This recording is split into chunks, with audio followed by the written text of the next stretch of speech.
Hello welcome back. അപ്പോൾ ഞാനിന്നൊരു കിണ്ണത്തപ്പാണ് ഉണ്ടാക്കിയെടുക്കാൻ പോകുന്നത്. അപ്പോൾ ആർക്കും ചെയ്യാൻ പറ്റിയൊരു റെസിപ്പിയാണിത്.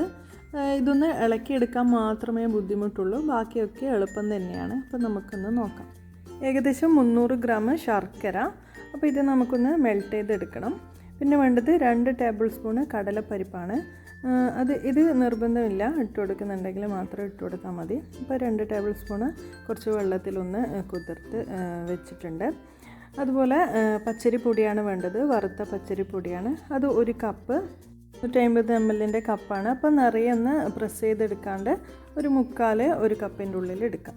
അതുപോലെ തേങ്ങാപ്പാലാണ് വേണ്ടത്. ഒരു വലിയ തേങ്ങയുടെ മുഴുവനായിട്ടുള്ള 1-ാം പാലും 2-ാം പാലും ഒക്കെ കൂടിയാണ്. ആദ്യം തന്നെ നമുക്ക് ശർക്കര ഒന്ന് ഉരുക്കിയെടുക്കണം. അപ്പോൾ ഞാൻ ഏകദേശം ഒരു 4 കപ്പോളം വെള്ളം വെച്ചിട്ടുണ്ട്. ശർക്കര ഒന്ന് പൊടിച്ചിട്ട് കൊടുത്തിട്ടുണ്ട്. അപ്പോൾ ഇത് നല്ല ഹൈ ഫ്ലെയിമിൽ ഇട്ട് തന്നെ നമുക്കിതൊന്ന് ഉരുക്കിയെടുക്കാം.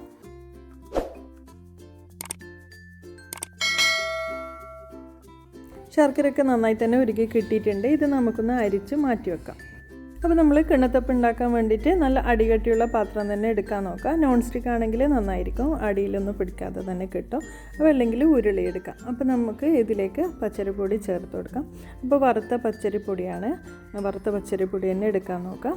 അപ്പോൾ ഇതിലേക്ക് ഏകദേശം ഒരു 3/4 ലിറ്ററോളം വരുന്ന, ഇപ്പോൾ 3/4 ലിറ്റർ വെള്ളത്തിലാണ് ഞാനിപ്പോൾ തേങ്ങാപ്പാൽ പിഴിഞ്ഞെടുത്തിട്ടുള്ളത്. അപ്പോൾ അത് മുഴുവനായിട്ട് ചേർത്ത് കൊടുക്കുന്നുണ്ട്. അപ്പോൾ ഇത് പാലും കൂടി ചേർത്ത് നമുക്ക് ഈ ഒരു പൊടി കട്ടയൊന്നും ഇല്ലാതെ നന്നായി തന്നെ മിക്സ് ചെയ്തെടുക്കണം. നമ്മൾ തേങ്ങാപ്പാൽ 1-ാം പാൽ വേറെ 2-ാം പാൽ വേറെ ഒന്നും ആക്കിയെടുത്തിട്ടില്ല, ഒരുമിച്ച് തന്നെയാണ് അടിച്ചെടുത്തിട്ടുള്ളത്. അപ്പോൾ രണ്ടും കൂടിയിട്ട് തന്നെയാണ് ഞാനിപ്പോൾ ചേർത്ത് കൊടുത്തിട്ടുള്ളത്. അപ്പോൾ ഇതിലേക്ക് വേണമെന്നുണ്ടെങ്കിൽ നമുക്ക് വെള്ളം കൂടി ചേർത്ത് കൊടുക്കാം. നമ്മൾ വെള്ളം കൂടിപ്പോയാലും കുഴപ്പമൊന്നുമില്ല, നമ്മൾ ഇത് വറ്റിച്ചെടുക്കുന്ന സമയത്ത് കുറച്ച് സമയം കൂടുന്നു മാത്രമേ ഉള്ളൂ. ഇനി നമുക്കിതിലേക്ക് ശർക്കര ഉരുക്കിയതും കൂടി ചേർത്ത് കൊടുക്കാം. ഇത് ഏകദേശം 3-3.25 കപ്പോളമുള്ള ശർക്കര ഉണ്ട്. അപ്പോൾ അതും കൂടി ഞാൻ ഇതിലേക്ക് ചേർത്ത് കൊടുക്കുകയാണ്. ഇതിപ്പോൾ ഒരു ഇളം ചൂടുള്ളതാണ്, നല്ല തിളച്ച ശർക്കര ചേർത്ത് കൊടുക്കാണ്ടിരിക്കുക. ഒരു ഇളം ചൂടൊന്നും കുഴപ്പമില്ല. അപ്പോൾ അതും കൂടി ചേർത്ത് നമുക്ക് നന്നായിട്ടൊന്ന് മിക്സ് ചെയ്ത് അടുപ്പിലോട്ട് മാറ്റാം. അപ്പോൾ ഇതൊന്ന് നന്നായി തന്നെ മിക്സ് ചെയ്തെടുക്കുക. ഒട്ടും തരിയോ കട്ടയോ ഇല്ലാതെ വേണം നമുക്കിതൊന്ന് മിക്സ് ചെയ്തെടുക്കാൻ വേണ്ടിയിട്ട്. അപ്പോൾ നമ്മൾ പച്ചരിപ്പൊടി എടുക്കുമ്പോൾ നന്നായിട്ടൊന്ന് അരിച്ചെടുക്കാൻ നോക്കാം. അപ്പോൾ ഇതൊന്ന് നന്നായിട്ട് തന്നെ നമ്മൾ കട്ടയൊന്നും ഇല്ലാതെ മിക്സ് ചെയ്തെടുത്തിട്ടുണ്ട്. അപ്പോൾ നമുക്കിത് അടുപ്പിലോട്ട് മാറ്റാം. അപ്പോൾ ഞാൻ ഫ്ലെയിം ഓൺ ആക്കിയിട്ടുണ്ട്. ഇനി നമുക്ക് കൈ ഇളക്കാതെ വേണം ഇതൊന്ന് കുറുക്കിയെടുക്കാൻ വേണ്ടിയിട്ട്. ഏകദേശം 1 മണിക്കൂറിൻ്റെ മേലെയൊക്കെ വേണ്ടി വരും. അപ്പോൾ കൈ ഇളക്കാതെ തന്നെ ഇത് വറ്റിച്ചെടുക്കാൻ നോക്കാം.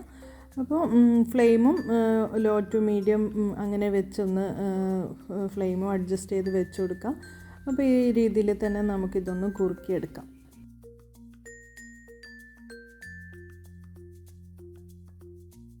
അപ്പോൾ ഇനി ഇതിലേക്ക് ഒരു നുള്ള് ഉപ്പ് ചേർത്ത് കൊടുക്കുക. ഒരു നുള്ള് മാത്രമേ ചേർത്ത് കൊടുക്കുക, കൂടുതലായി പോകണ്ട. അപ്പോൾ ഒന്ന് മധുരമൊക്കെ ഒന്ന് ബാലൻസ് ചെയ്ത് കിട്ടാൻ വേണ്ടിയിട്ടാണ് ഈ ഒരു ഉപ്പ് ചേർത്ത് കൊടുക്കുന്നത്.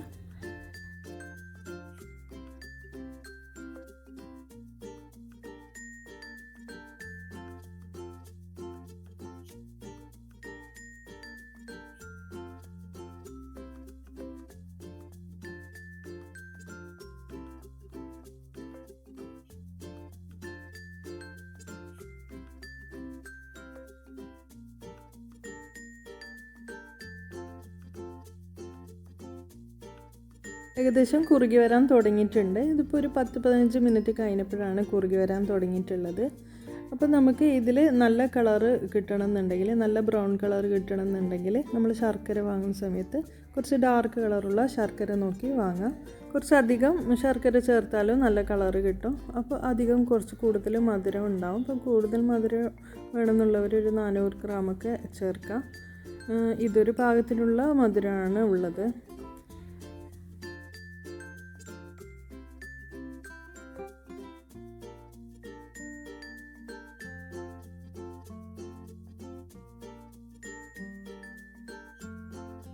അപ്പോൾ ഏകദേശം നന്നായി തിക്കായിട്ട് വരുന്നുണ്ട്. അപ്പോൾ ഒരു അരമണിക്കൂറൊക്കെ കഴിഞ്ഞിട്ടുണ്ട്. അപ്പോൾ ഇതിലേക്ക് നമുക്കിനി കടലപ്പരിപ്പ് ചേർത്ത് കൊടുക്കാം. അപ്പോൾ 2 ടേബിൾ സ്പൂൺ കടലപ്പരിപ്പാണ്. ഞാനിപ്പോൾ വേവിക്കാതെയാണ് ചേർത്ത് കൊടുത്തിട്ടുള്ളത്. ഒന്ന് കുതിർത്ത് വെച്ചാൽ മാത്രം മതി. ഏകദേശം 1 മണിക്കൂറൊക്കെ ഒന്ന് കുതിർത്ത് വെച്ചാൽ മതി. അപ്പോൾ ഇനി ബാക്കി ഒരു 3/4 മണിക്കൂർ വേണ്ടി വരും ഇതൊന്ന് കുറുകിയെടുക്കാൻ. ആ ഒരു സമയത്ത് ഈ കടലപ്പരിപ്പൊക്കെ ഇതിൽ നിന്ന് നന്നായിട്ട് വെന്തിട്ടിക്കോളും.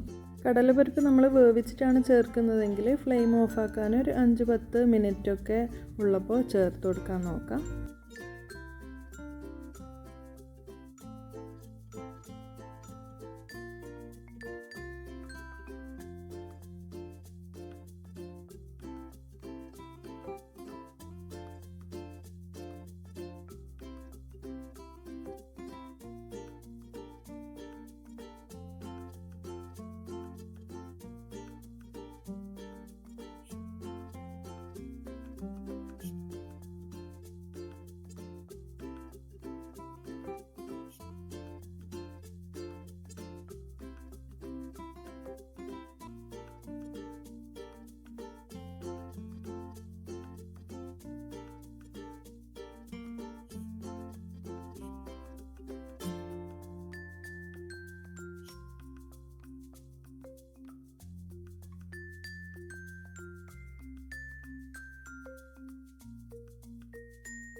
അപ്പോൾ നന്നായിട്ട് തന്നെ തിക്കാകാൻ തുടങ്ങിയിട്ടുണ്ട്. അപ്പോൾ നമുക്ക് ഒന്ന് ഇളക്കാൻ ബുദ്ധിമുട്ടുള്ള സമയമായി തുടങ്ങും. അപ്പോഴേക്കും നമുക്ക് ഇതിലേക്ക് നെയ്യ് ചേർത്ത് കൊടുക്കാം. അപ്പോൾ ഇതിലേക്ക് ചേർക്കുമ്പോൾ നല്ല നെയ്യിനെ 6 kg അല്ലെങ്കിൽ നമുക്ക് മിൽമയുടെ ഗീയോ അതൊക്കെ നല്ലത് തന്നെ നോക്കി ചേർത്ത് കൊടുക്കാൻ നോക്കാം.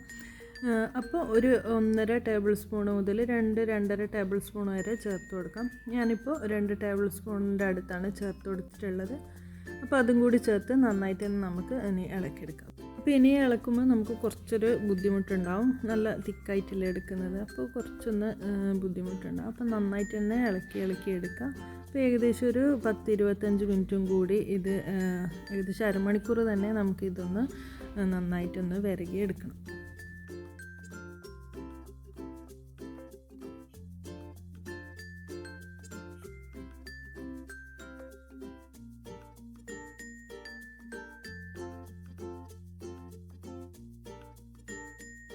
ഇപ്പോൾ നന്നായിട്ട് തിക്കായിട്ട് കിട്ടിയിട്ടുണ്ട്. പാത്രത്തിൽ നിന്ന് ഇളകി വരാവുന്ന ഒരു പാകത്തിനായി കിട്ടും. അതുപോലെ സൈഡിലൊക്കെ എണ്ണ തെളിയാനും തുടങ്ങും. ആ ഒരു സമയത്ത് നമുക്ക് ഫ്ലെയിം ഓഫാക്കാം. അപ്പോൾ നല്ല കട്ടി വേണമെന്നുണ്ടെങ്കിൽ കുറച്ചും കൂടി ഒന്ന് ഇളക്കിയെടുക്കാം. ഫ്ലെയിം ഓഫാക്കുന്നതിന് മുമ്പായിട്ട് തന്നെ നമുക്കൊരു പാത്രത്തിൽ നന്നായിട്ട് ഗീ തടവിയെടുക്കാം. നന്നായി തന്നെ സൈഡിലും നടുവിലൊക്കെ തടവിയെടുക്കാം. അപ്പോൾ കിണ്ണത്തിലാണ് ഇത് സാധാരണ സെറ്റ് ചെയ്യാൻ വെക്കുന്നത്. അപ്പോൾ കിണ്ണമില്ലാത്തതുകൊണ്ട് ഞാനൊരു പ്ലേറ്റാണ് എടുത്തത്. അപ്പോൾ ഈ ഒരു ചൂടായിട്ടുള്ള മിക്സ് നമുക്ക് ഈ ഒരു പാത്രത്തിലോട്ട് മാറ്റി കൊടുക്കാം. അപ്പോൾ വേഗം തന്നെ നമ്മൾ അടുപ്പിൽ നിന്ന് മാറ്റിയ ഉടനെ തന്നെ ഈ ഒരു പാത്രത്തിലോട്ട് മാറ്റാൻ നോക്കണം. അല്ലെങ്കിൽ ആ ഒരു പാത്രത്തിൽ തന്നെ കിടന്ന് സെറ്റായി പോകും. അത് നന്നായി തന്നെ പ്രസ് ചെയ്ത് നമുക്ക് ഇത് ഒന്ന് ലെവൽ ചെയ്തെടുക്കാം. അപ്പോൾ ലെവൽ ചെയ്യാൻ കുറച്ച് ബുദ്ധിമുട്ടുണ്ടാകും. അപ്പോൾ മുകളിലോട്ട് കുറച്ച് നെയ്യ് ഒഴിച്ച് നമുക്ക് ഒന്ന് എല്ലാം ഷേപ്പ് ചെയ്തെടുക്കാം. അപ്പോൾ ഇത് ആറാൻ വേണ്ടിയിട്ടൊരു 2-2.5-3 മണിക്കൂറോളം വേണ്ടി വരും. അപ്പോൾ നമുക്കതിന് വേണ്ടി വെയിറ്റ് ചെയ്യാം.